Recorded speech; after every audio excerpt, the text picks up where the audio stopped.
Hi, hope you're having a good Monday. This is Natasha Devon with you again, and this is the second in our series of short videos talking you through the guidance in the Mental Health Media Charter one by one. Now, yesterday we talked about language in relation to suicide stories, but when it comes to media reporting, the pictures that are used are just as important as the words. So the second piece of advice in the Charter relates to the images which are used to illustrate eating disorder and self-harm stories. Before I begin on this, I just want to talk quickly about triggering, because if you're anything like me, you will have seen there's a certain faction of people online who have commandeered the word triggering, and they've really misrepresented or misunderstood what it is. So if you're in any doubt as to what triggering is, there are people out there in the world who are vulnerable. It might be that they are survivors of sexual assault. It might be that they're going through a mental illness right now, or they're newly in recovery and they're feeling fragile.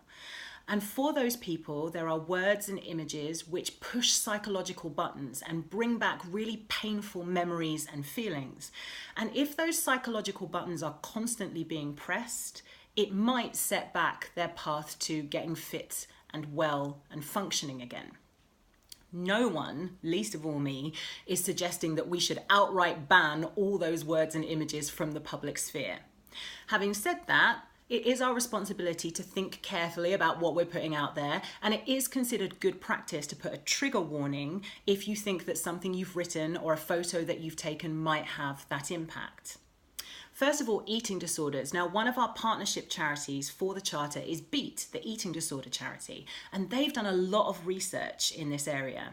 And what they've found is that before and after pictures, which tend to show people who are very underweight whilst going through their eating disorder, can be triggering for the 1.6 million people in the UK alone who currently have a diagnosis. And that's just the diagnosed people. It's probably a lot more than that. 1 in 6 people under 21 has self-harmed in the past year, according to statistics. And again, there's evidence to show that pictures of self-harm can have a similar impact on them. Now, this is not something that I would ever say myself, but I hear all the time, why should we have to change for what is still a small proportion of the population? And if you're watching this and you're finding yourself thinking that, let me give you this to consider. Eating disorders and self-harm begin and end in the mind. Anything that happens to your body is kind of a side effect. It's perfectly possible, for example, to have a very severe eating disorder and a technically healthy BMI, whatever that should turn out to mean.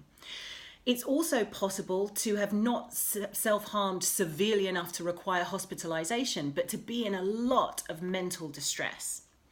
You therefore can't look at someone and make an assessment about their mental health.